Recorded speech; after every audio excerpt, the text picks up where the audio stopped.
लाड को अपने जिस्म में दर्द की एक तेज लहर के दौड़ने का एहसास हुआ और उसके साथ उसके तमाम एहसासात यकलहत जैसे एक गहरी नींद से बेदार हो गए। लाड लाड होश में आइए, मैं कावड़ हूँ। इसी लम्हे एक आवाज़ सुनाई दी और लाड की आंखें एक झटके से खुल गईं। क्या क्या ये सब क्या है? ये लाड के मुंह से लाशऊरी अंदाज में अल्फाज निकले। लाड दुश्मनों का पूरा ग्रुप गिरफ्तार कर लिया गया है, एक खड़े लंबे तिरंगे आदमी ने कहा और लाड बेइख्तियार कुर्सी से उठ खड़ा हुआ, मगर दूसरे लम्हे वो लड़खड़ाकर वापस कुर्सी पर इस तरह गिर गया जैसे टांगों ने उसके जिस्म का बोझ उठाने से इनकार कर दिया हो। कावड़ कावड़ तुम, ये सब क्या हो रहा है? लाड ने एक झटके से उठकर खड़े होते हुए कहा। वो इस वक्त स्पेशल सिटिंग रूम में था। लाड में नीचे ऑपरेशन रूम में था कि मैं अचानक ही काम के लिए ऊपर आया तो मैंने एक औरत और 4 मर्दों को महल में मौजूद मुहाफिजों को हलाक करते हुए देखा। मैं ये देखकर बेहद परेशान हुआ और फौरन ही वापस नीचे चला गया। हिफाजती सिस्टम दोबारा ऑन करने के लिए आपकी तरफ से पासवर्ड की ज़रूरत थी और आप तक शायद ये लोग मुझे पहुंचने ना देते और वहाँ नीचे कोई असलहा भी नहीं था। अलबत्ता एक लाजिम गन वहाँ मौजूद थी। मैंने उसे गनीमत समझा और लाजिम गन लेकर वापस ऊपर आया तो मैंने इन 4 मर्दों और औरतों को एक जगह इकट्ठे खड़े देखा। उनमें से एक लाइट की घड़ी के बटन को मरोड़ रहा था। मैंने उन पर लाजिम गन का फायर खोल दिया जो कि वो सब इकट्ठे खड़े थे, इसलिए पहले ही फायर ने इन सबको ढेर कर दिया। मैं वहाँ से निकला और दौड़ता हुआ आपकी तरफ आने लगा। जैसे ही मैं तीसरी राहदारी का मोड़ मुड़ा, अचानक सामने एक सफ़ेद बालों वाला आदमी आ गया जो अजनबी था। मैंने पलक झपकने में इस पर भी फायर खोल दिया और वो भी शिकार होकर नीचे गिरा तो मैं यहाँ आया। यहाँ रोमर भी बेहोश पड़ा था और आप भी। मैंने पहले रोमर को होश दिलाया और उसे सारी सिचुएशन समझाकर बाहर भिजवाया और फिर आपको होश में ले आने की कोशिशें शुरू कर दी। अब आप होश में आए हैं, कावड़ ने तेज़ तेज़ लहजे में तफसील बताते हुए कहा। ओ ये कौन लोग थे? Very bad. इसका मतलब था कि ये स्मिथ नहीं था। मुझे पहले ही शक पड़ गया था। मैं उसे चेक करने के लिए तुम्हें फ़ोन करने आ रहा था कि यकलहत उसने मुझे छाप लिया। कहाँ है वो लोग? जिंदा हैं या मुर्दा हैं? लाड ने तेज़ तेज़ लहजे में कहा। लाजिम गैस अटैक की वजह से वो बेहोश हैं। आप हुक्म करें तो इनको आप गोलियों से उड़ा दिया जाए। कावड़ ने कहा। नहीं, अभी नहीं, मुझे उनसे पूरी तफसीलात मालूम करनी है। ये अगर इमरान और उसके साथी हैं तो फिर यकीनन उन्होंने यहाँ का पता आर्थर से मालूम किया होगा और आर्थर के कातिल भी यही हैं। मैं आर्थर का इनसे इबरतनाक इंतकाम लूँगा। मैं इनके जिस्मों के एक एक हिस्से को लहदा बारूद से उड़ा दूंगा। मैं इनकी रगों में बारूद भरकर उन्हें उड़ा दूंगा। मैं उनकी आंखें निकाल कर उनमें मिर्चें भर दूंगा। लाड ने यकलहत हथियाती अंदाज में चीखते हुए कहा। उसका लहजा और अंदाज ऐसा था जैसे वो अपना जहनी तवाज़न खो बैठा हो। कावड़ भी बेइख्तियार सहम कर 2 कदम पीछे हट गया। बुलाओ रामर को, बुलाओ, वो मुझे तफसीली रिपोर्ट दे, फिर मैं बाहर जाऊँगा। ये इंतहाई खतरनाक लोग हैं, जल्दी बुलाओ उसे। मेरी समझ में नहीं आ रहा कि ये स्मिथ कैसे बन गया, स्मिथ को कैसे जानता है और उसे कैसे मालूम हुआ कि स्मिथ और मेरे दरमियान ताल्लुकात हैं। अजीब चालबाज और अयार लोग हैं ये। ऐसे लोग लारियन P1, रॉजर जैक्सन और कैप्टन रैंगल की बस का रोग कैसे हो सकते हैं? जिन लोगों ने मुझे अहमक बना दिया, मुझे जो आज तक सारी दुनिया को अहमक बनाता चला रहा है, आज वो उनके हाथों ऐसा अहमक बन गया कि खुद अपने हाथों से हिफाजती सिस्टम ऑफ करके उन्हें अंदर बुला लिया। ओ गार्ड, किस कदर खतरनाक लोग हैं ये। लेकिन अब ये बचकर नहीं जा सकेंगे। अब लाड उन्हें बताएगा कि अयारी और मकारी क्या होती है, जुल्म और सफाकी क्या होती है, इंतकाम किसे कहते हैं। लाड ने उसी तरह मुसलसल हज़ियानी अंदाज में चीखते हुए कहा। हालांकि वो सिटिंग रूम में इस वक्त अकेला खड़ा था। कावड़ बाहर चला गया था और फिर थोड़ी देर बाद वो वापस आया तो उसके साथ रोमर था जिसकी कनपट्टी पर नीले रंग के निशानात दूर से नजर आ रहे थे। कहाँ है वो? लाड ने चीखकर रोमर से पूछा। जनाब, मैंने उन्हें रेड रूम में पहुंचा दिया है। आप हुक्म करें तो उन्हें गोलियों से उड़ा दिया जाए। रोमर ने झुककर मौतबाना लहजे में कहा। कितने आदमी हलाक हुए हैं? किस तरह हलाक हुए हैं? क्या किसी ने उनका मुकाबला नहीं किया? एक औरत और 4 मर्दों के मुकाबले में 20-25 तरबियत याफ्ता और मुसल्लह अफराद क्यों नहीं लड़ सके? आखिर कैसे उन्होंने ये सब कुछ कर लिया? लाड ने इंतहाई गुस्से से हज़ियानी अंदाज में चीखते हुए कहा। जनाब, मैं तो मशरूब लेकर अंदर दाखिल हो रहा था कि अचानक मेरी नज़र आप पर पड़ी। आप सोफे पर बेहोश पड़े हुए थे और वो मेहमान दरवाजे की तरफ आ रहा था। ट्रे मेरे हाथों से गिर गया। फिर इससे पहले कि मैं संभलता, इस मेहमान ने मेरी कनपट्टी पर ज़ोरदार ज़रब लगाई। मैं गिरकर नीचे उठने ही लगा था कि उसने दूसरी ज़रब लगाई और मैं बेहोश हो गया। फिर मुझे होश आया तो कावड़ मुझ पर झुका हुआ था। उसने मुझे सारी सूरत हाल बताई तो मैं उसे आपके होश में ले आने की हिदायत देकर बाहर गया। वहाँ राहदारी में आपका मेहमान बेहोश पड़ा हुआ था और मशरकी हिस्से में एक औरत और 4 मर्द बेहोश पड़े हुए थे जो कि कावड़ ने पहले सारी सूरत हाल बता दी थी, इसलिए मैं उनकी तरफ से मुतमईन था। मैंने अपने आदमियों की सूरत हाल चेक करने के लिए पूरे महल का राउंड लगा लिया है। सारे के सारे मुहाफिज और दीगर आदमी को गनों से हलाक कर दिया गया था, सवाए कावड़ के और एक आदमी भी जिंदा नहीं बचा था। मैंने इस ख्याल से कि यकीनन आप इनसे पूछगिछ करेंगे कि ये कौन लोग हैं। इन सबको स्पेशल रूम में मुंतकिल करके उन्हें लोहे के ताबूतों में बंद कर दिया है। रोमन ने पूरी तफसील से रिपोर्ट देते हुए कहा। ये लोग इंतहाई खतरनाक हैं। ये इमरान और उसके साथी हैं। इन्हें फ़ौरन हलाक कर दो। मैं इनसे पूछगिछ करने के चक्कर में कोई रिस्क नहीं लेना चाहता। जाओ, गोलियों से इनकी खोपड़ियाँ उड़ा दो। लाड ने गुस्से की शिद्दत से चीखते हुए कहा और रोमर और कावड़ दोनों सर हिलाते हुए दरवाजे की तरफ मुड़ गए। अभी उन्होंने चंद कदम ही उठाए होंगे। रुक जाओ, तुमने क्या कहा था कि रोमर कि तुमने इन्हें लोहे के ताबूतों में बंद कर दिया है? लाड की आवाज़ सुनाई दी। यस लाड, रोमर ने मुड़कर कहा। और फिर वो यकीनन मुकम्मल तौर पर बेबस हो चुके हैं। फिर उनकी तरफ से क्या खतरा हो सकता है? ठीक है, मैं खुद अपने हाथों से इमरान और उसके साथियों का खात्मा करूंगा। अपने हाथों से आओ मेरे साथ, लाड ने कुर्सी से उठते हुए कहा। फिर वो तेज़ तेज़ कदम उठाता दरवाजे की तरफ बढ़ गया। उसके चेहरे पर गुस्से और इंतकाम की शोले भड़कते नजर आ रहे थे। वो इस तरह मुसलसल दांत पीस रहा था जैसे हमला आवरों के नरहरे अपने दांतों से काट देना चाहता हो। इमरान की आंखें एक झटके से खुली तो उसे यूँ महसूस हुआ जैसे उसके जिस्म में कोई सर्द लहर दौड़ती चली जा रही हो। उसके ज़हन में फ़ौरन ही साबिक़ा सिचुएशन किसी फ़िल्म की तरह घूम गई। इसके साथ ही उसने बेइख्तियार इधर-उधर देखा। दूसरे लम्हे वो बेइख्तियार चौंक पड़ा, क्योंकि लोहे के एक ताबूत नुमा बॉक्स में वो इस तरह बंद था कि उसकी सिर्फ गर्दन और सर इस ताबूत से बाहर था। बाकी सारा दाढ़ी लोहे के बॉक्स में बंद था। बॉक्स इस कदर तंग था कि उसे यूँ महसूस हो रहा था जैसे किसी ने उसे लोहे का तंग लिबास पहना दिया हो। ये बॉक्स दीवार के साथ अगली तरफ से जुड़ा हुआ था। इस तरह इमरान भी इस बॉक्स में बंद होने की वजह से दीवार के साथ खड़ा हुआ था। उसने गर्दन घुमाकर देखा। इसके साथ ही उसके हलक से एक तवील सांस निकल गया। उसके सारे साथी इसी तरह लोहे के तंग बॉक्सेस में बंद दीवार के साथ खड़े थे और एक एक करके उनकी आंखें खुलती जा रही थी। कमरा काफ़ी बड़ा था। इसके अंदर टॉर्चिंग की तमाम इकसाम की मशीनरी जगह जगह पर नज़र आ रही थी। ये हम कहाँ हैं? अचानक जूलिया की हैरत भरी आवाज़ सुनाई दी। हमें जीते जी ताबूतों में बंद कर दिया गया है ताकि मरने के बाद कम अज़ कम ये हसरत तो ना रहे कि न जाने हमारी लाश को कोई ताबूत में भी डालेगा या वैसे ही बरकी बट्टी में जला दिया जाएगा। इमरान ने मुस्कुराते हुए कहा। इमरान साहब, ये सब हुआ कैसे? सफदर ने इंतहाई हैरत भरे लहजे में कहा। तुम्हें मालूम होगा, मैं तो तुम्हारी तरफ से रेड कॉशन मिलने के बाद इत्मीनान से बाहर आ रहा था कि एक आदमी के दौड़ने की आवाज़ सुनाई दी। आवाज़ कैप्टन शकील के कदमों जैसी थी, इसलिए मैं समझा कि कैप्टन शकील मुझे तलाश करने के लिए आ रहा है। फिर अचानक एक आदमी सामने आया। उसके हाथ में एक अजीब सी साख्त की गन थी। इससे पहले कि मैं संभलता उसने फायर कर दी और मुझे यूँ महसूस हुआ जैसे कोई गर्म सलाह मेरी नाक और मुँह से गुजर कर सीने की गहराइयों में उतरती चली जा रही हो। और फिर अब यहाँ इस हालत में होश आया है। इमरान ने कहा। हमारे साथ भी ऐसा ही हुआ है। हमने इंतहाई तेज़ रफ्तार एक्शन करते हुए महल में मौजूद तमाम मुहाफ़िज़ों का खात्मा कर दिया। जब हमने अच्छी तरह चेक कर लिया कि कोई और आदमी बाहर नहीं रह गया तो हमने आपको रेड कॉशन दिया। अभी रेड कॉशन देकर फारिग ही हुए थे कि अचानक हमारी भी वही कैफियत हुई जो भी आपने बताई है और अब इस हालत में होश आया है। सफदर ने जवाब देते हुए कहा। शुक्र करो कि होश में आने के काबिल रह गए हैं। बहरहाल अभी वो लाड जहाँ आएगा तुमने उसके सामने मेरे साथ शनासाई की कोई बात नहीं करनी, इमरान ने कहा। और अभी उसका फिक्र ख़त्म ही हुआ था कि हाल के कमरे का दरवाज़ा खुला और लाड अंदर दाखिल हुआ। उसके पीछे रोमर और वो आदमी था जिसने इमरान पर फायर खोला था। वो तीनों तेज़ तेज़ कदम उठाते सीधे इमरान और उसके साथियों के सामने आकर रुक गए। लाड के चेहरे पर गुस्से और नफरत के तासुरात नुमायां थे।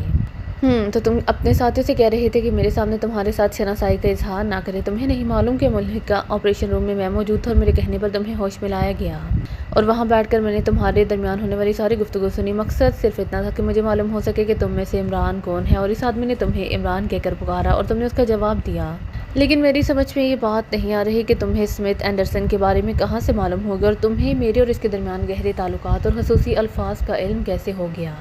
लाड ने गुस्सीले लहजे में कहा और इमरान उसकी बात पर बेइख्तियार हंस पड़ा। तुम्हें इमरान को पहचानने की क्या ज़रूरत पेश आ गई थी? इमरान ने हंसते हुए कहा।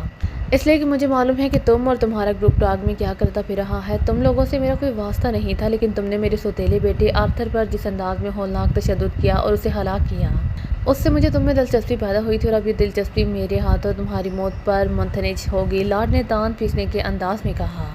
तुम्हें किसने कहा है कि आर्थर को हमने हलाक किया है? इमरान ने मुंह बनाते हुए कहा। सुनो अली इमरान, मैं तुम्हारे मुतालिक जितना कुछ जानता हूँ इतना शायद कोई भी नहीं जानता होगा। ये दुरुस्त है कि मैं काफ़ी अरसे से सरकारी एजेंसी से रिटायर्ड हो चुका हूँ, लेकिन मुझे यकीन है कि तुम्हारी कारकर्दगी इस दौरान पहले से बड़ी ही होगी और मुझे तुम्हारी इस कारकर्दगी का सबूत भी मिल चुका है कि तुम इंतहाई हैरत अंगेज़ अंदाज में स्मिथ एंडरसन का रूप धार कर ना सिर्फ खुद मेरे महल में दाखिल होने में कामयाब हो गए, बल्कि एक लिहाज से तुमने और तुम्हारे साथियों ने मुझ पर और महल पर मुकम्मल कंट्रोल भी हासिल कर लिया था। अगर तहखाने में मौजूद कावड़ तुम्हें चकना कर लेता तो तुम हम सबको हलाक करने में कामयाब हो जाते। हालांकि इस महल में इस कदर ज़बरदस्त हिफाजती इंतजाम थे कि अगर तुम ये रूप ना धारते तो तुम्हारी सोच भी महल में दाखिल ना हो सकती थी। लाड ने तेज़ लहजे में बात करते हुए कहा। हॉटफील्ड के क्रीमी और नाडा के डायरेक्टर लाड के मुंह से अपनी इतनी तारीफ़ का मुझे तसव्वुर नहीं था। मैं तुम्हारा शुक्र अदा करता हूँ लाड और तुम्हारी तारीफ़ को अपने लिए एजाज़ समझता हूँ। अगर तुम्हें मेरी कारकर्दगी के बारे में इतना ही इल्म था तो तुम्हें ग्रांड मास्टर को बाकिशा में तहरीबकारी से रोकना चाहिए था, इमरान ने कहा। हॉटफील्ड क्या कह रही हो? कौन हॉटफील्ड? कैसी हॉटफील्ड? लाड ने हैरत भरे लहजे में कहा और इमरान उसके इस अंदाज पर बेइख्तियार हंस पड़ा। अब मुझे तुम्हारी शानदार और बेदाग अदाकारी की तारीफ करनी पड़ेगी। सुनो लाड, तुमने आर्थर का हमें कातिल असुद मान लिया है और तुम इस पर इसरार भी कर रहे हो और तुमने जिस तरह मुझे और मेरे साथियों को लोहे के इन बॉक्सेस में जकड़ रखा है, इन बॉक्सेस की वजह से हमारी तुम्हारे खिलाफ कोई जद्दोजहद कामयाब नहीं हो सकती। इसीलिए सिचुएशन में तुम्हारा हॉटफील्ड से इनकार कुछ अजीब सा लगता है। तुम्हारी बात से तो यही अंदाज़ा होता है कि तुम अभी तक इस बात से खौफजदा हो कि हम किसी भी लम्हे सिचुएशन बदल सकते हैं, इमरान ने इंतहाई संजीदा लहजे में कहा। सिचुएशन और तुम बदल सकते हो, ये ख्याल ही जहन से निकाल दो। अब ये बात तुम्हारे मुकद्दर हो चुकी है। बाकी रही तुम्हारी ये बात कि मेरा कोई ताल्लुक हॉटफील्ड से है तो ये भी गलत है, लाड ने मुंह बनाते हुए कहा। अगर ये बात है तो फिर तुम्हारे और हमारे दरमियान कोई दुश्मनी नहीं है। ये सब कुछ गलत फहमी में हुआ है और तुम एक सीक्रेट एजेंसी के चीफ रह चुके हो। तुम्हें मालूम है कि फील्ड में काम करते वक्त अक्सर गलत फहमियाँ पैदा हो जाती हैं। जहाँ तक तुम्हारे आदमियों की बात का ताल्लुक है, हम तुम्हें इसका मुआवजा देने के लिए तैयार हैं, इमरान ने इंतहाई संजीदा लहजे में जवाब देते हुए कहा। मुझे आदमियों की कोई परवाह नहीं है, ये लोग तो मेरे नज़दीक कीड़े मकोड़े हैं जो दौलत की नाली में रेंगते रहते हैं। तुमने आर्थर को हला करके मुझे जो ज़ख्म पहुँचाया है वो नाकाबिले तलाफ़ी है और तुम्हें इस इंतकाम में बहरहाल मरना ही होगा। लार्ड ने आदमियों का जिक्र जिस हकारत आमेज़ लहजे में किया था, इसका रद्द-ए-अमल इमरान ने लार्ड के पीछे खड़े हुए इसके दोनों आदमियों के चेहरों पर उभरता हुआ वाज़ेह तौर पर देख लिया था। जिस तरह आर्थर इंसान था, इसी तरह ये लोग भी इंसान हैं। इनके और आर्थर के दरमियान कोई फ़र्क नहीं है। इमरान ने मुँह बनाते हुए कहा, नहीं, आर्थर मेरा बेटा था और मैं उसे एक अजीम मिशन के लिए तरबियत दे रहा था। ये लोग मुझसे भारी मुआवजे हासिल करते रहते हैं और जो शख्स मुआवजा लेता है उसे मालूम होता है कि भारी मुआवजे मुफ्त में नहीं दिए जाते। बहरहाल अब तुम सब बनने के लिए तैयार हो जाओ, लार्ड ने तेज़ और कराहत लहजे में कहा। आखिरी बार कह रहा हूँ लार्ड कि अगर वाकई तुम्हारा ताल्लुक हॉटफील्ड से नहीं है तो हमारे रास्ते में ना आओ। बाकी रही मौत और ज़िंदगी की बात, उसकी हमें कभी परवाह नहीं रही, क्योंकि हमें मालूम है कि मौत और ज़िंदगी का फ़ैसला अल्लाह ताला के हाथ में है, किसी इंसान के हाथ में नहीं होता। इमरान का लहजा और ज़्यादा सख्त हो गया। तुम मुझे धमकियाँ दे रहे हो, मुझे लार्ड को तुम्हारी ये जुर्रत, लार्ड ने गुस्से से चीखते हुए कहा। इसके साथ ही वो तेज़ी से पीछे हटा।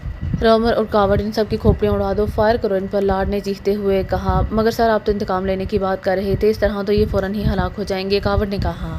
तुम मेरे सामने अगर मगर कर रहे हो, मेरे सामने। गुस्से की शिद्दत से लार्ड का चेहरा आग में पड़ी लोहे की तरह ताप उठा और इसके साथ ही जिस तरह मशीन बिजली चमकती है, इस तरह लार्ड ने जेब से छोटा सा मशीन पिस्टल निकाला और दूसरे लम्हे एक के बाद दीगर के साथ ही धमाकों के साथ ही रॉमर और कावड़ दोनों गोलियों की ज़द में आकर बुरी तरह चीखते हुए फर्श पर गिरे और बुरी तरह तड़पने लगे। मेरे सामने मगर कह रहे हो और हुक्म की तामील ही नहीं कर रहे, तुम्हारी ये जुर्रत। लार्ड पर वाकई पागलपन का दौरा सा पड़ गया था। वो मुसलसल उन पर फायर कर ये चला जा रहा था और जब क्रीच की आवाज़ मशीन पिस्टल से सुनाई दी तो वो इस तरह चौंका जैसे दौरे की हालत से होश में आया हो। उसने एक झटके से हाली मशीन पिस्टल एक तरफ फेंका, फिर रॉमर के हाथ से निकलकर दूर जाकर गिरने वाली मशीन पिस्टल उठाने के लिए दौड़ पड़ा, मगर इससे पहले कि वो मशीन गन तक पहुंचकर इसे उठाता, अचानक करकराहट की तेज़ आवाज़ उभरी और लार्ड के साथ साथ इमरान और उसके साथी भी ये तेज़ आवाज़ सुनकर चौंक पड़े थे। फिर उनकी आंखें हैरत से फैलती चली गईं, क्योंकि उन्होंने जूलिया के जिस्म पर मौजूद ताबूत को दरमियान से खुलते और जूलिया को आगे बढ़कर लार्ड पर चीते की तरह झपटते हुए देखा। इसके साथ ही लार्ड के हलक से ज़ोरदार चीख निकली और वो उछलकर एक स्टून से टकराया और नीचे गिर कर चीखने ही लगा था कि जूलिया की लात बिजली किसी तेज़ी से घूमी और लार्ड इस तरह चीख कर फर्श पर तड़पने लगा जैसे पानी से निकली हुई मछली तड़पती है। ख्याल रखना, मर न जाए, इमरान ने चीख कर कहा और जूलिया तेज़ी से घूमती हुई लात को रोकने की कोशिश में उछलकर होती नीचे फर्श पर जा गिरी, लेकिन दूसरे लम्हे वो एक बार फिर उछलकर खड़ी हुई, मगर इस दौरान लार्ड के जिस्म एक झटका लेकर साकत हो चुका था। उसका चेहरा बता रहा था कि वो मरा नहीं बल्कि बेहोश हो चुका है। इसके साथ ही जूलिया तेज़ी से इमरान और अपने साथियों की तरफ मुड़ी। उसके चेहरे पर कामयाबी की मुसरत नुमाया थी। वेल जूलिया, वेल डन, तुमने वाकई आज हम सब की जानें बचा ली हैं, वरना इस बूढ़े ने हमें यकीनन मशीन गन से भून डालना था, इमरान ने इंतहाई हुलूस भरे लहजे में कहा और जूलिया के चेहरे पर जैसे मुसरत पूरी तरह जगमगा उठी। हैरत है मिस जूलिया, आपने किस तरह इस ताबूत को खोल लिया। सफदर के लहजे में भी हकीकी हैरत थी। जहानत में मिस जूलिया का मुकाबला कौन कर सकता है, यूं ही तो चीफ ने इन्हें अपना नायब नहीं बनाया, तनवीर ने इस तरह फखरिया लहजे में कहा जैसे एक कारनामा जूलिया की बजाय हो तनवीर ने सर अंजाम दिया हो। और जूलिया को जवाब देने की बजाय आगे बढ़ी। उसने इमरान के जिस्म के गिर्द बॉक्स के इस हिस्से पर हाथ रखा जो दीवार में जुड़ा हुआ था। फिर एक हुक को जैसे ही उसने खींचा, कड़ाक की आवाज़ के साथ ही ताबूत सामने से दो हिस्सों में खुल गया और इमरान तेज़ी से इस खुले ताबूत से बाहर आ गया।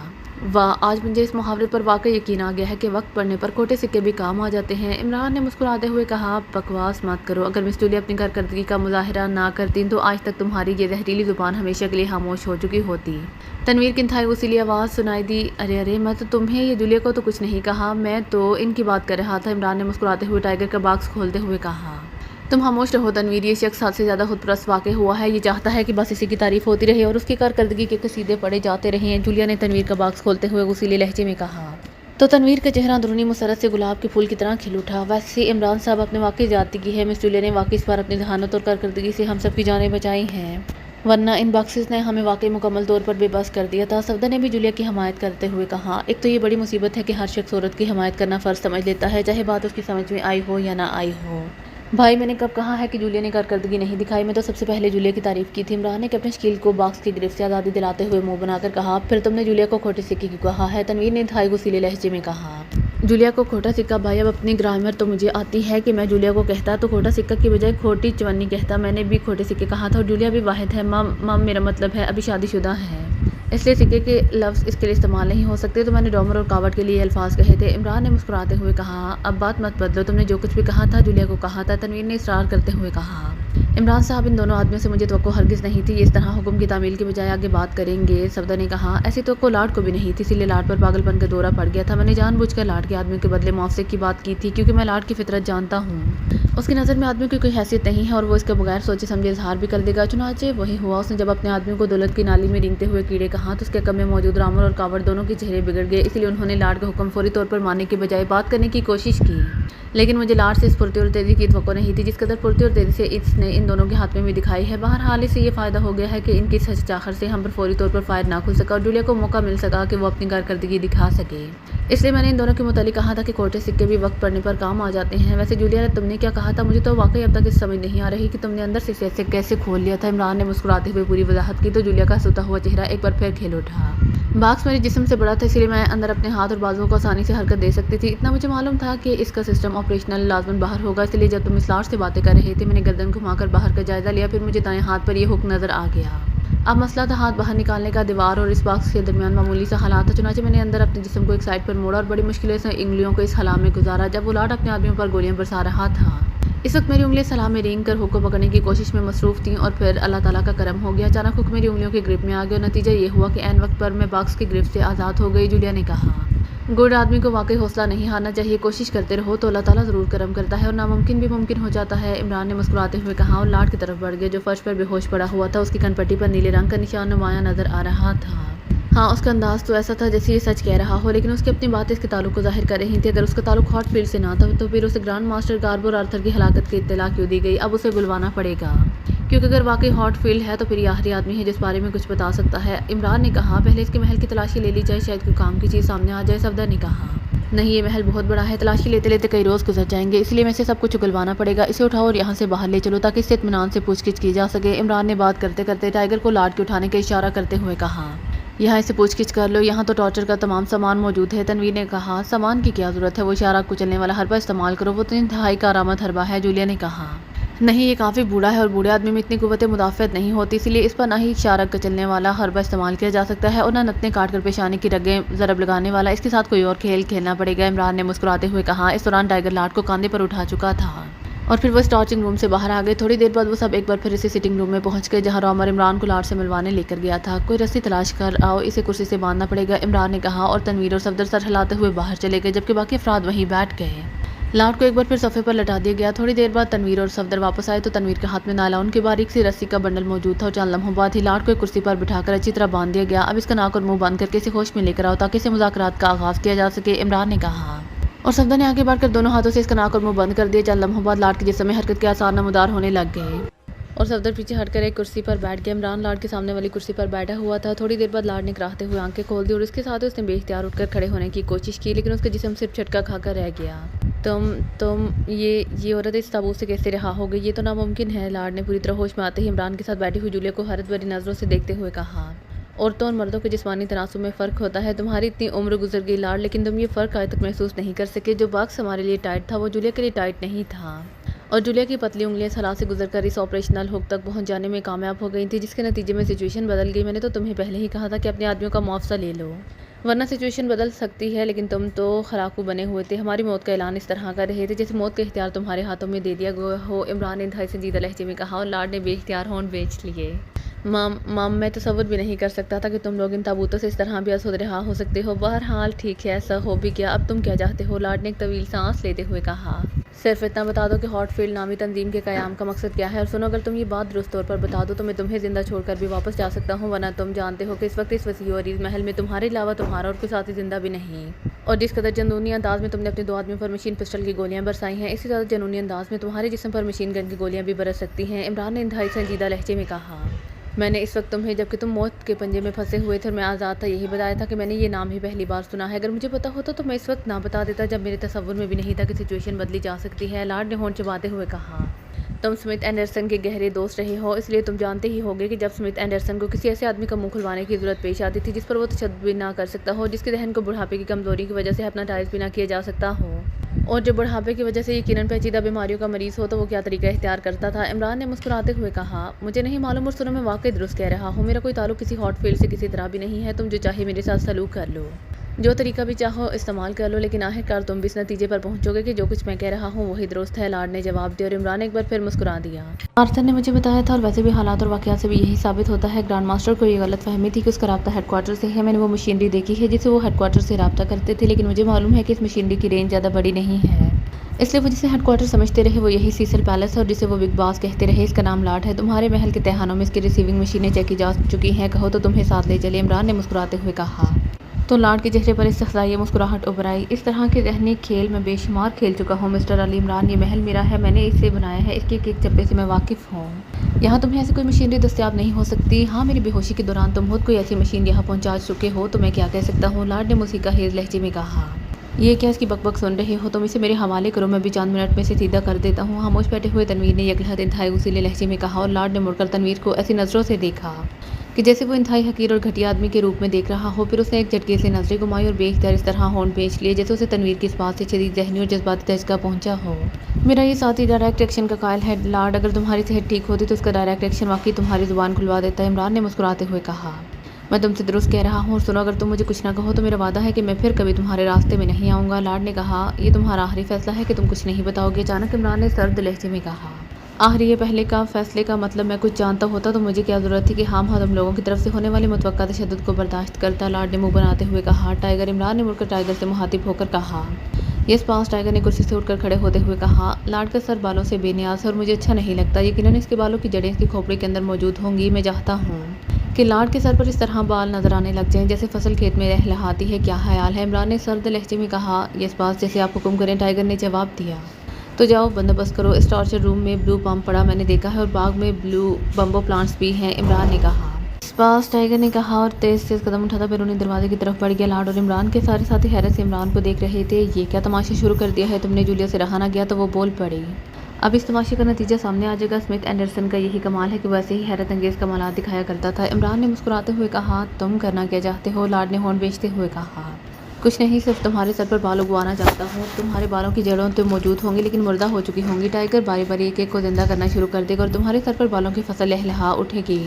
इसे यकीनन तुम पहले से ज़्यादा खूबसूरत लगने लग जाओगे, इमरान ने बड़े बेनियाजाना लहजे में कहा। तो लाड के चेहरे पर बेपनाह हैरत के तासुरात उभर आए। थोड़ी देर बाद टाइगर वापस आया तो उसके हाथ में एक मशीनी ब्लू पम्प था जिससे इंतहाई तेज़ और ज़ोरदार प्रेशर से हवा निकलती थी और दूसरे हाथ में उसने बांस की एक बिल्कुल छोटी सी ताज़ा निकली हुई कोम्पल पकड़ी हुई थी। ये तुम क्या करना चाहते हो, लाड के चेहरे पर इस कदर खौफ के तासुरात उभर आए। बकौल जूलिया, अभी तमाशा शुरू हो जाएगा, तुम भी देख लेना, इमरान ने मुस्कुराते हुए कहा। फिर वो टाइगर की तरफ मुड़ गया। चलो शुरू हो जाओ टाइगर, गंजे लाड के सर पर बाल देकर मुझे यकीनन खुशी होगी, इमरान ने टाइगर से मुखातिब होकर कहा। इमरान के सारे साथी भी हैरत से ये सब कुछ देखते रहे थे, उनमें से किसी की समझ में ये बात नहीं आ रही थी। क्या है इमरान और टाइगर करना क्या चाहते हैं, उनकी नज़रें टाइगर पर जमी हुई थी जबकि लाड भी हैरत भरी नज़रों से टाइगर की तरफ ही देख रहा था। टाइगर ने ब्लू पम्प का कनेक्शन बिजली के सॉकेट से लगाया और फिर हाथ में पकड़ी हुई छोटी सी बांस की कोम्पल उसने ब्लू पम्प के पाइप के सिरे में इस तरह डाल दी कि कोम्पल का तेज सिरा ऊपर की तरफ था। कोम्पल पम्प के पाइप के अंदर गायब हो चुकी थी। सफदर साहब ज़रा मेरी मदद कीजिए, टाइगर ने सफदर की तरफ देखते हुए कहा। ठहरो, मैं तुम्हारी मदद करता हूँ, मैं समझ गया हूँ कि इमरान क्या करना चाहता है, कैप्टन शकील ने मुस्कुराते हुए कहा और कुर्सी से उठकर लाड की तरफ बढ़ गया। लाड के चेहरे पर अब हैरत के साथ साथ खौफ के तासुरात उभर आए थे जबकि इमरान बड़े मुतमईन अंदाज में कुर्सी पर बैठा हुआ था। उसके चेहरे पर इस बच्चे जैसी मुस्कुराहट थी जिसे यकीन हो कि चंद लम्हों बाद उसे इंतहाई दिलचस्प तमाशा देखने को मिलेगा। तुम क्या कर रहे हो, लाड ने चीखते हुए कहा, लेकिन टाइगर ने कोई जवाब ना दिया और ब्लू पम्प उठाकर उसने इसके लंबे पाइप का सिरा लाड की नाक के एक नतने से लगा दिया जबकि कैप्टन शकील ने इसके सर को दोनों हाथों से पकड़कर कदरे पीछे की तरफ हटाया। कुछ और पीछे कीजिए, कैप्टन टाइगर ने कहा और कैप्टन शकील ने उसकी हिदायत के मुताबिक लाड के सर को कुछ और पीछे कर दिया। अब इसके सर के एक भी हिस्से को ज़रा सा ऊपर उठाइए, ज़रा सा, टाइगर ने कहा और कैप्टन शकील ने ऐसा ही किया।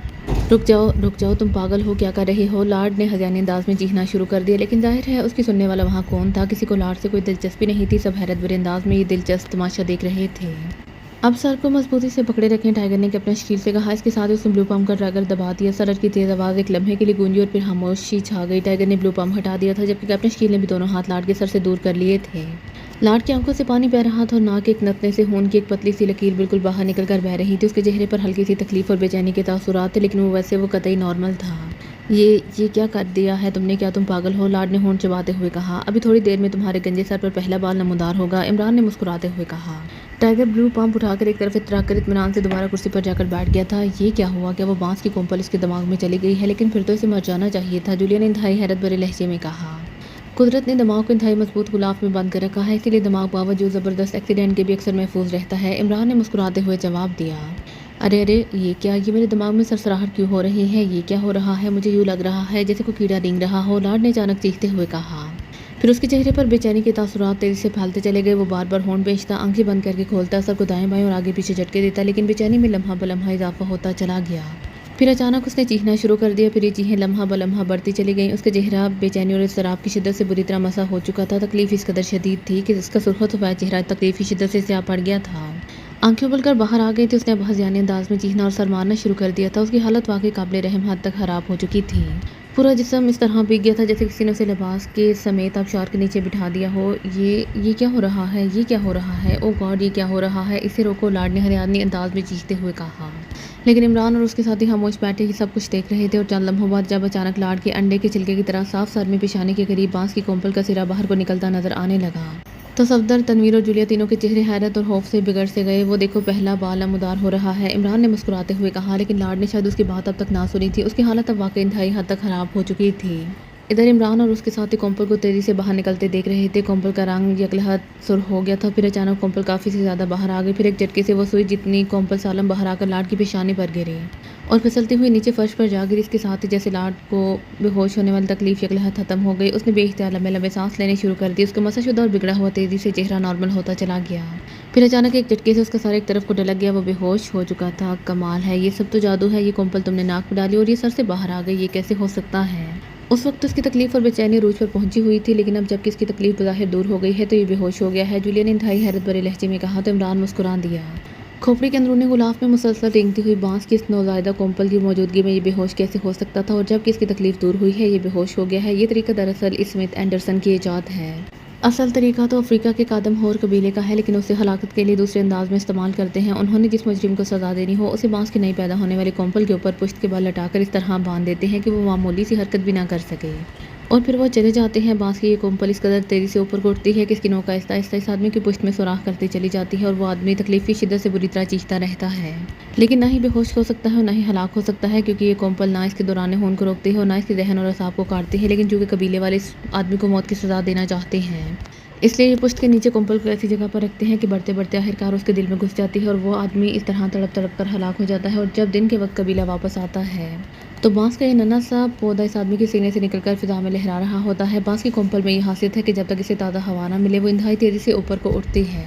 इस तरह रातों रात वो इंसानी पुश्त से सुबह तक इंसानी सीने को फाड़ कर बाहर आ जाती है। लेकिन इसको इस अंदाज में इस्तेमाल करने की तरकीब स्मिथ एंडरसन की है। ये बारीक कोंपल बिल्कुल इसी तरह सफ़र करती हैं जिस तरह अगर किसी की पतलून के पांचे में गंदम की बाली को उल्टा करके डाल दी जाए तो जैसे जैसे वो उसे निकालने की कोशिश करेगा वो ऊपर को चढ़ती चली जाएगी। या जिस तरह जिसमें अगर सुई घुस जाए और वो खून के दौरान में शामिल हो जाए तो वो तेज़ी से सफ़र करते हुए किसी भी जगह से निकल सकती है। इस कोंपल में भी यही खसूसियत है। इसे नाक के नतने के अंदर प्रेशर से इसके एक मखसूस जाविये से फेंका जाता है कि ये तेज़ सुई की तरह सफ़र करती हुई दिमाग को टच किए बगैर पेशानी के पीछे सफ़र करती हुई खोपड़ी से बाहर निकल जाती है। इमरान ने तफसील बताते हुए कहा, कमाल है, लेकिन तुमने आज पहली बार ये तरीका लाड पर आजमाया है, जबकि टाइगर का अंदाज बता रहा था कि वो इस काम में मुकम्मल ट्रेंड है। सफदर ने हैरत भरे लहजे में कहा। काफ़ी अर्सा पहले एक मिशन के दौरान मैंने ये तरीका लाड जैसे एक आदमी पर आजमाया था और ये तजर्बा राना हाउस में किया गया था और इसके लिए मैंने टाइगर को खास तौर पर बुलाकर ट्रेन किया था। वही ट्रेनिंग अब एक तवील अरसे बाद काम आई है। इमरान ने मुस्कुराते हुए कहा। लेकिन इस सारे तमाशे से फ़ायदा क्या हुआ? लाड ने कुछ बताया तो नहीं, तनवीर ने मुंह बनाते हुए कहा। टाइगर इसे होश में लेकर आओ ताकि वाकई इस तमाशे का कोई नतीजा भी सामने आ जाए और ये कोंपल मुझे उठाकर दे दो, इमरान ने टाइगर से मुखातिब होकर कहा। और टाइगर ने उठकर पहले फर्श पर पड़ी हुई वो कोंपल उठाई और उसे इमरान के हाथ में दे दिया। इमरान ने उसे नीचे से चुटकी में पकड़ लिया। सब हैरत से इस सुई नुमा कोंपल को देख रहे थे जो ऊपर से किसी कांटे की नोक की तरह बारीक और नीचे से कदरे फैली हुई थी। जबकि टाइगर ने बेहोश लाड का नाक और मुंह बंद कर दिया और चंद लम्हों बाद जब उसके जिस्म में हरकत के तासुरात नमदार होने लगे तो वो हटकर एक तरफ खड़ा हो गया। चंद लम्हों बाद ही लाड ने कराहते हुए आंखें खोल दी। मुझे मालूम है कि लाड के बेपनाह तरबियत की वजह से तुम्हारी कुव्वत मुदाफ़त आम इंसानों से हज़ारों गुना ज़्यादा ताकतवर हो चुकी है और यकीनन बुढ़ापा इस पर असरअंदाज नहीं हो सकता। लेकिन अभी तो एक बाल निकला है और इंसानी सर पर तो लाखों की तादाद में बाल होते हैं। देखो, ये है वो बाल जो तुम्हारे सर से निकलकर टूट कर नीचे गिर गया है। अभी इब्तिदा है ना, आहिस्ता आहिस्ता ये जड़ पकड़ जाएगा, इमरान ने मुस्कुराते हुए कहा। ये तुमने क्या किया था? ओ गॉड, इस कदर अजीबोगरीब बेचैनी और तकलीफ का तो मैं तसव्वुर भी नहीं कर सकता। ये सब क्या था? ये तो गैर इंसानी तकलीफ थी। मेरे जिस्म और असाब में कोई तकलीफ महसूस ना हो रही थी, लेकिन सर के अंदर मुसलसल सलसलाहट और इसके साथ अजीब सी बेचैनी, नामालूम बेचैनी, ऐसी बेचैनी जिसे मैं बयान नहीं कर सकता। ये सब क्या है? लाड ने होंठ चबाते हुए कहा और इमरान मुस्कुरा दिया। टाइगर, ब्लू पंप उठाओ और दूसरा बाल पैदा करो। अभी तो इब्तिदा है, तुमने लाखों बाल पैदा करने हैं, इसलिए जल्दी करो, इमरान ने मुस्कुराते हुए कहा और चुटकी में पकड़ी हुई कोंपल टाइगर की तरफ बढ़ा दी। क्या मतलब, क्या करना चाहते हो तुम? लाड ने यकलहत इंतहाई हरासा लहजे में कहा। इस बार पहले तजर्बे से तुम्हें मुख्तलिफ तजर्बा हासिल होगा लाड, और हर बार मुख्तलिफ तजर्बा होगा। टाइगर, काम शुरू करो, इमरान ने कहा और टाइगर ने उसके हाथ से कोंपल ली और उसे ब्लू पंप की पाइप में पहले की तरह डाला और ब्लू पंप उठाकर उसने इस बार लाड के दूसरे नतने से लगा दिया। जबकि कैप्टन शकील खुद ब खुद उठकर आगे आया और उसने लाड का सर एक बार फिर दोनों हाथों से पकड़ लिया। नहीं नहीं नहीं, रुक जाओ, मैं बताता हूँ, सब कुछ बताता हूँ, रुक जाओ, मैं बर्दाश्त नहीं कर सकता, मैं बताता हूँ। ये नाकाबिले बर्दाश्त है, ये गैर इंसानी तकलीफ़ नाकाबिले बर्दाश्त है। लार्ड ने अगले हाथ बुरी तरह चीखते हुए कहा, जब तक बताते रहोगे टाइगर की उंगली ब्लू पाम के ट्रैगर पर साकत रहेगी। जैसे ही तुम खामोश होगे ये ट्रैगर दबा देगा। बोलो क्या मकासद हैं हॉटफील्ड के, बोलो। इमरान इस पर इंतहाई सर्द लहजे में कहा, हटा दो इसे, हटा दो, मैं बता देता हूँ, हटा दो इसे, मेरा वादा है मैं सब कुछ बता दूंगा, लार्ड ने हज़ानी अंदाज में कहा। और इमरान के इशारे पर टाइगर ने ब्लू पम्प हटा दिया और लार्ड ने बेख्तियार लंबे लंबे सांस लेनी शुरू कर दी। उसके चेहरे की कैफियत बता रही थी जैसे वो किसी बहुत बड़े अजाब से बच निकला हो। अब मेरे पास इतना वक्त नहीं है लार्ड कि मैं तुम्हारे सांसों की तवालत बैठा नापता रहूं, इमरान ने सर्द लहजे में कहा। तुमने आज ज़िंदगी में पहली बार मुझे मेरी मर्ज़ी के बगैर बोलने पर मजबूर कर दिया है, वरना मेरी ज़िंदगी में सैकड़ों मौके ऐसे आए हैं कि मुझ पर 10-10 दिन मुसलसल तशद्दुद किया जाता रहा, दुनिया के भयानक तरीन तशद्दुद, लेकिन मेरी ज़ुबान न खुल सकी थी। लेकिन न जाने एक ऐसी तकलीफ़ थी, एक ऐसा एहसास था जिसका सिर्फ तसव्वुर करके ही मेरी सोच फना हो जाती थी। अब मैं तुम्हें सब कुछ बता देता हूँ, इसके बाद तुम्हारी मर्ज़ी, चाहे मुझे गोली मार देना, चाहे ज़िंदा छोड़ देना। सुनो, हॉटफील्ड एक ऐसी तंजीम है जिसे कायम हुए 8 साल गुजर चुके हैं। इस तंजीम का क़याम क्रीमे के यहूदी ताजर टस्की के जहन में आया। टस्की बहुत मुतअस्सिब यहूदी भी है और बहुत बड़ा सनतकार और ताजर भी, कानूनी तिजारत के लिहाज से भी और गैर कानूनी तिजारत के लिहाज से भी। तुम्हें शायद यकीन आए कि माफिया, गॉडफादर और ऐसे ही बड़ी बड़ी तंजीमों में इसका सरमाया लगा हुआ है। बहरहाल उसने ये तंजीम कायम करने की प्लानिंग की। इस तंजीम का मकसद तो वही पुराना है, यानी पूरी दुनिया पर बिला रोक टोक कंट्रोल, लेकिन इस कंट्रोल के लिए टस्की ने एक नया अंदाज कायम किया है। उसके हाथ वेस्टर्न गारमेंट का एक ऐसा साइंसदान लग गया जो अपनी अजीबोगरीब इजादात की वजह से पागल तस्वुर किया जा सकता था और ऐसी साइंसी इजादात की बातें करता था जो किसी की समझ में ना आती थी। लेकिन टस्की उससे मिलकर बेहद मुतासिर हुआ था और उसने इसके एक फार्मूले को मुकम्मल करने का फैसला कर लिया। चुनांचे उसने साइंसदान जिसका नाम लियोनार्ड पैट्रिक है, इससे मिलकर इस साइंसी मौजू पर दुनिया भर में फैले हुए इंतहाई काबिल साइंसदानों से रब्ता किया। जो लोग अपनी खुशी से इसके साथ शामिल हो गए, इन्हें इंतहाई भारी मुआवजे दिए गए, और जो रजामंद ना हुए उन्हें इस तरह अगवा करा लिया कि फिर किसी को इनका पता ना चल सका। और टस्की के दुनिया के किसी नामालूम मुकाम पर उस साइंसी इजाद की इंतहाई जदीद तरीन और वसी और अरीज लेबॉर्ट्री कायम की। इस इजाद का नाम हॉटफील्ड है और इसकी बिना पर इस तंजीम का नाम भी हॉटफील्ड रखा गया है। बाहर खबर ज़राए के मुताबिक इस लेबॉर्ट्री की तैयारी में 4 साल का काफ़ी अरसा लग गया। इसके बाद हॉटफील्ड पर काम शुरू कर दिया गया। चुनांचे इसके लिए बेपनाह दौलत की मुसलसल ज़रूरत थी, इसलिए हॉटफील्ड के तहत दुनिया के तमाम ममालिक में बेशुमार जराइम पेशा तंजीमें कायम की गई, उनकी सरपरस्ती की जाती थी, उनसे बाकायदा मुनाफा हासिल किया जाता था। बेशुमार ग्रुप कायम किए गए हैं। बस यूँ समझो कि पूरी दुनिया में हॉटफील्ड ने जराइम का एक ऐसा जाल फैलाया हुआ है कि दौलत खींच खींच कर हॉटफील्ड तक पहुंचती रहती है। लेकिन हॉटफील्ड को इस कदर खुफिया रखा गया कि सवाए हाथ अफराद और ग्रुप्स के किसी को इसका इल्म नहीं था।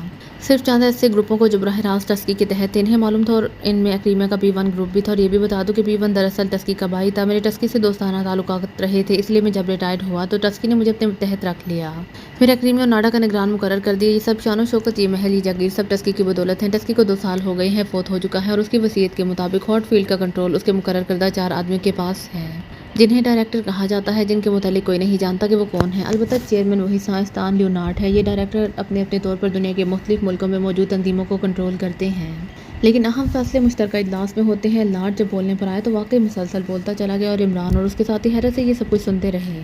क्या इजाद है जिस पर वो इतने तवील अरसे से काम कर रहा है? इमरान ने पूछा। मुझे तफसील मालूम नहीं। एक बार टस्की ने बताया था कि जब ये इजाद मुकम्मल हो जाएगी तो फिर दुनिया उसकी मुट्ठी में होगी। वो जिस मुल्क का चाहेगा पानी एक लम्हे में गायब करके इस मुल्क को सहरा में बदल देगा, और जिस समंदर का पानी चाहेगा भाप बनाकर उड़ा देगा, और जहाँ चाहेगा हॉट फील्ड कायम कर देगा। ऐसा फील्ड जो दुनिया का गर्म तरीन हिस्सा होगा, जहाँ पानी गायब हो जाएगा और तमाम जानदार कोयले में तब्दील हो जाएंगे, चाहे उनकी तादाद लाखों करोड़ों में ही क्यों ना हो। इससे ज़्यादा ना उसने बताया, ना मुझ में पूछने की हिम्मत थी और ना मुझे मालूम है, लार्ड ने जवाब देते हुए कहा। और इमरान के चेहरे पर तशवीश के तासुरात फैलते चले गए। अब इस इजाद की क्या पोजीशन है? इमरान ने होंठ जमाते हुए पूछा। वो मुकम्मल होने के करीब है, उसके तजर्बात किए जा रहे हैं। मैंने हरी बार यही सुना था, लार्ड ने जवाब देते हुए कहा। कहाँ है ये लेबॉर्ट्रीज का मुहल्लिफ को क्या है? इमरान ने पूछा। बस यही एक ऐसी बात है जिसका इल्म सवाए साइंसदान लियोनार्ड और इसके 4 डायरेक्टरों के और किसी को नहीं है। टस्की खुद क्रीमिया में रहता था और वहीं फोत हुआ, लार्ड ने जवाब दिया। राब्ता किस तरह होता है? इमरान ने पूछा। एक ऐसी मशीन जो शायद इस लियोनार्ड की ईजाद है, जिससे किसी तरह भी इसका मुहल्लिफ को मालूम नहीं किया जा सकता, लार्ड ने जवाब दिया। कहाँ है वो मशीन? इमरान ने चौंक कर पूछा। इस महल में है, लेकिन इसके लिए तुम्हें मुझे खोलना होगा क्योंकि ये पुर्जों की सूरत में है। इसे एक मशीन ही जोड़ सकती है, लार्ड ने कहा। टाइगर, लार्ड को खोल दो, इमरान ने कहा, और टाइगर सर हिलाता हुआ आगे बढ़ा। और थोड़ी देर बाद लार्ड रस्सियों की गिरफ्त से आज़ाद हो चुका था। चलो मुझे वो मशीन दिखाओ। और सुनो लार्ड, तुमने जो मालूमात दी है उनकी तस्दीक इसी सूरत में हो सकती है कि इस मशीन से वाकई हॉटफील्ड के हेडक्वार्टर रब्ता हो सके, और तुम मुझे यकीन दिला दो कि तुमने हॉटफील्ड से रब्ता किया है। इसके अलावा अगर तुमने रास्ते में कोई हरकत करने की कोशिश की तो फिर चश्मे ज़दन में तुम्हारी मौत वाक़ई हो जाएगी, इमरान ने सर्द लहजे में कहा। तुम फिक्र ना करो, मैं कुछ नहीं करूंगा, लार्ड ने कहा। फिर वह इमरान और उसके साथियों को लेकर अपने दफ्तर और बेडरूम से होता हुआ नीचे स्टोर में पहुंच गया। यहाँ काट कबाड़ मौजूद था। उसने बड़े से डिब्बे में एक छोटा डिब्बा उठाया जिसमें वाकई अजीबोगरीब पुर्जों का ढेर मौजूद था। यह है वो मशीन जिससे हॉटफील्ड के हेडक्वार्टर से रब्ता कायम होता है, लार्ड ने कहा। फिर एक तरफ दीवार में मौजूद अलमारी की तरफ बढ़ गया। उसने अलमारी खोली, उसके अंदर ये डिब्बा रखकर उसने अलमारी बंद की। इसके बाहर मौजूद नंबरों वाले ताले के नंबर घुमाने शुरू कर दिए। इमरान खामोश खड़ा उसे ये सब कुछ करते देख रहा था। चंद लम्हों बाद लाड ने हाथ उठाए तो अलमारी के अंदर से ऐसी आवाज़ें सुनाई देने लगी जैसे किसी नरम चीज़ को किसी सख्त चीज़ से पीटा जा रहा हो, जैसे फोम के गद्दे पर फुलाती राड मारा जा रहा हो। चंद लम्हों बाद आवाज़ें सुनाई देनी बंद हो गई और लाड ने एक तवील सांस लिया और एक बार फिर नंबर घुमाने शुरू कर दी। इस पर उसने अलमारी खोली तो वहाँ मौजूद सारे अफराद जिनमें इमरान भी शामिल था ये देखकर हैरान रह गया कि वो जिस डिब्बा जिसमें पुर्जे थे वो खाली हो चुका था और इससे निचले खाने में मुस्ततिल शक्ल की अजीबोगरीब पेचीदा किस्म की मशीन मौजूद थी। लाड ने वो मशीन उठाई और वापस मुड़ गया। आओ मेरे साथ अब दफ्तर में बैठकर रब्ता करते हैं क्योंकि ये एक तवील प्रोसीजर है, लाड ने कहा और सीढ़ियों की तरफ बढ़ गया। थोड़ी देर बाद वो ऊपर बेडरूम से होते हुए दफ्तर में पहुंच गए। इमरान ने उसे बड़ी मेज़ पर ना बैठने दिया बल्कि अलहदा मशीन पर मशीन लिखवाकर अलहदा कुर्सी पर बिठाया क्योंकि लाड से कुछ बाइद नहीं था कि वो किसी भी वक्त कोई खुफिया बटन दबाकर उनके लिए मुश्किल पैदा कर देता। लाड ने मशीन को मेज़ पर रखा, फिर इसके कई बटन दबा दिए। मशीन में ज़िंदगी की लहर दौड़ गई। इस पर मौजूद छोटे छोटे कई बल्ब जलने बुझने के साथ साथ एक छोटी सी स्क्रीन भी रोशन हो गई। इमरान और उसके साथियों की नज़रें इस मशीन पर जमी हुई थीं। स्क्रीन पर मुसलसल आड़ी तिरछी लकीरें दौड़ती रहीं और काफ़ी देर बाद अचानक धमाके के साथ सो का हिंसा स्क्रीन पर नमूदार हुआ। फिर गिनती कम होनी शुरू हो गई। इमरान होन बेंचे से अजीबोगरीब मशीन को देखता रहा। फिर जैसे ही गिनती 100 से कम होते होते 0 पर पहुंची, लाड ने एक बटन दबा दिया। दूसरे लम्हे गिनती फिर बढ़नी शुरू हो गई। जब गिनती 18 पर पहुंची तो लाड ने एक और बटन प्रेस कर दिया। इसके साथ ही 18 का हिंसा स्क्रीन पर मुसलसल जलने बुझने लगा और इस मशीन के निचले हिस्से से टू की आवाज़ें सुनाई देने लगी। हेलो हेलो लाड कॉलिंग, लाड ने तेज़ लहजे में कहा। Yes H F attending you. चंद लम्हों बाद मशीन से एक आवाज़ सुनाई दी। लहजा कतई गैर इंसानी था। यूँ लग रहा था जैसे डॉल्फिन मछली इंसानी आवाज़ में बोल रही हो। पाकिस्तान सीक्रेट सर्विस और अली इमरान के खिलाफ मैंने जनरल किलिंग ऑर्डर की सिफारिश की थी, क्या मेरी सिफारिश कबूल कर ली गई है? लाड ने कहा। इमरान और उसके साथी लाड की ये बात सुनकर बेइख्तियार चौंक पड़े। तुम्हें बता दिया गया था कि इसके बारे में पूरी दुनिया से मालूमात इकट्ठी करके तफसीली रिपोर्ट तुम्हारी सिफारिश के साथ जनरल मीटिंग के एजेंडे में शामिल कर दी जाएगी और अगर मंजूर हो गई तो जनरल ऑर्डर कर दिया जाएगा। फिर फौरी तौर पर रब्ता करने वाली बात पूछने की तुम्हें क्यों जरूरत पेश आई है? इस बार इंतहाई सख्त लहजे में जवाब दिया गया। इसलिए कि इमरान और पाकिस्तान सीक्रेट सर्विस मेरे गिर्द मौजूद है, लाड ने यकलहा तेज लहजे में कहा और इमरान ने बिजली की तेज़ी से लाड को गर्दन से पकड़कर पीछे उछाल दिया। लेकिन दूसरे लम्हे इस मशीन के ऊपर वाली सतह से तेज़ रोशनी निकली और पूरे दफ्तर में फैल गई। हाँ हाँ हाँ, अब तुम बचकर ना जा सकोगे अली इमरान। हाँ हाँ हाँ, लाड ने हज़ियानी अंदाज में कहे मारते हुए कहा। मगर दूसरे लम्हे तरतराहट की तेज़ आवाज़ के साथ एक ज़ोरदार धमाके के साथ मशीन के पुर्जे बिखर गए।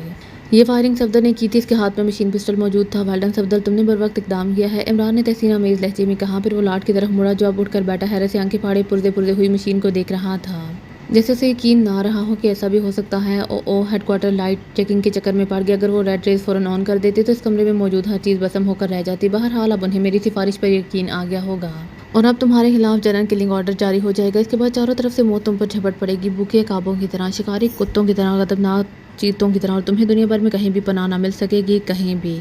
हॉटफील्ड के पूरी दुनिया में फैले हुए सैकड़ों हज़ारों लाखों खौफनाक कातिल, इंतहाई मुनज़्ज़म और ताकतवर ग्रुप, मुनज़्ज़म तंजीमें सब तुम्हारी तलाश में निकल खड़ी होंगी। तुम चाहे कोई भी मेकअप कर लो, कोई भी रूप डाल लो, कहीं भी छुप जाओ, हॉटफील्ड की तरफ से भेजी हुई मौत तुम्हें बहरहाल तलाश कर लेगी। लाड ने ऐसे लहजे में बोलना शुरू किया जैसे वो लशौरी तौर पर मुसलसल बोलता जा रहा हो। अब तुम बताओ कि लाड के हॉटफील्ड का हेडक्वार्टर कहाँ है? इमरान ने आगे बढ़कर उसे बाजू से पकड़कर खड़े करते हुए कहा।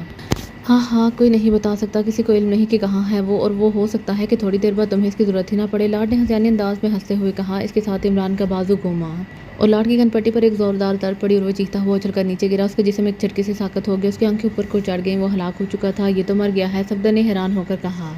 ओ वेरी बैड, मुझे इसका ख्याल भी ना रहा था कि इस पर बांस की कोम्पल वाला तजर्बा किया जा चुका है। इसके दिमाग पर लगने वाली चोट से फ़ौरन हलाक कर दी कि बहरहाल आओ अब हमें फौरी यहाँ से निकल जाना चाहिए। हो सकता है यहाँ मौजूद टाग में हॉटफील्ड का कोई ग्रुप इस महल पर चढ़ दौड़े, इमरान ने कहा और तेज़ी से बैरूनी दरवाजे की तरफ बढ़ गया। थोड़ी देर बाद वो सब पहले कारों की तरह बैठे शहर की तरफ उड़े चले जा रहे थे। अभी उस अड्डे पर वापस जाना होगा, इमरान के साथ फ्रंट सीट पर बैठी हुई जूलिया ने कहा। नहीं, हमें फौरी तौर पर टाग से निकलना होगा वरना वाकई हॉटफील्ड के कातिल भूखे कुत्तों की तरह हमारी तलाश में निकल खड़े होंगे। इस कॉल की वजह से उन्हें मालूम हो गया है कि हम टाग में हैं और लाड के महल में है, इसलिए टाग से फौरी निकल जाने के बाद हम महफूज हो जाएंगे। हमें चार्टर तैयारे से फौरी यहाँ से रवाना होगा, इमरान ने इंतहाई संजीदा लहजे में कहा और जूलिया ने इस बात में सर हिला दिया। तुम्हारी संजीदगी बता रही है कि तुम्हें लाड की इस बात पर यकीन है कि पूरी दुनिया में हॉटफील्ड के कातिल फैले हुए हैं। क्या वाकई ऐसा हो सकता है? वो हमारे मुतालिक मालूमात हाँ से हासिल करेंगे, जूलिया ने तशवीश भरे लहजे में कहा। हाँ, मैं जानता हूँ कि ऐसी पागल तंजीमें जो पूरी दुनिया पर इक़्तिदार जमाने का ख्वाब देखकर कायम की जाती हैं, इन मामलात में इंतहाई हसास होती हैं। वो अपनी बका के खिलाफ एक तंजीम तो क्या पूरे मुल्क की ईंट से ईंट बजाने से दरेख नहीं करती। और हॉटफील्ड भी एक ऐसी ही तंजीम है और इतना तो हमने देख लिया है कि इस कदर मुनज़्ज़म और बावसाइल और वसी तंजीम है। अगर मुझे ज़रा सा भी ख्याल होता कि लाड राब्ता कायम करके ऐसी बात कर देगा तो मैं कभी इसका राब्ता ना कराता। बहरहाल उससे ये बात तो साबित हो गई कि लाड ने जो कुछ कहा था वो दुरुस्त था। इमरान ने कहा। तो क्या अब आप इस हॉटफील्ड के खिलाफ काम करेंगे? अपनी सीट पर बैठे हुए सफदर ने इश्तियाक अमेज़ लहजे में कहा। इसका फैसला तो अब तुम्हारा चीफ करेगा, मैं तफसीली रिपोर्ट उससे दे दूंगा, इसके बाद वो क्या करता है ये उसकी मर्जी है, इमरान ने जवाब दिया। चीफ यकीनन इस तंजीम के हाथ में के मिशन पर फौरी काम करेगा, वो वैसे भी ऐसी तंजीमों के सख्त खिलाफ है, जूलिया ने बड़े बाएतमाद लहजे में कहा। अगर उसने ऐसा ना भी किया तो मुझे तो बहरहाल अपने तौर पर काम करना ही होगा, क्योंकि पाकिस्तान सीक्रेट सर्विस के खिलाफ जनरल किलिंग ऑर्डर जारी होने के बाद हॉट फील्ड क्या करती है क्या नहीं, इस बारे में सोचना तुम्हारे चीफ का काम है। लेकिन मुझे तो अपनी ज़िंदगी बचाने का हक हासिल है, इमरान ने मुस्कुराते हुए कहा। मैं चीफ को मजबूर कर दूंगी, तुम फिक्र ना करो, जूलिया ने बड़े पुरजोश लहजे में कहा। किस बात पर मजबूर कर दोगी? शादी पर। अगर वाकई उसने मजबूर होकर शादी कर ली तो फिर मेरे लिए बाकी फिक्र के लिए क्या रह जाएगा, इमरान ने मुंह बनाते हुए कहा। क्या बकवास है, इन हालात में तुम्हें शादी कहाँ से याद आ गई, जूलिया ने गुस्से से भड़कते हुए कहा। शादी भी तो जनरल किलिंग ऑर्डर का ही दूसरा नाम है, इमरान ने बड़े मासूम से लहजे में जवाब दिया और अपनी सीट पर बैठे हुए सफदर और कैप्टन शील दोनों बेइख्तियार कहकहा मारकर हंस पड़े, जबकि जूलिया भी मुस्कुराने पर मजबूर हो गई। और इसके साथ ही हुआ इस दिलचस्प सी सीरीज़ का अख्ताम। उम्मीद करती हूँ आपको ये सीरीज़ लाजमी पसंद आई होगी। अगर आपको पसंद आई है तो please like share and subscribe करना मत भूलिएगा और कमेंट में अपनी राय का इज़हार करना भी मत भूलिएगा। जल्द ही हाजिर होती हूँ एक और दिलचस्प सी सीरीज़ के साथ, तब तक अल्लाह हाफ़िज़।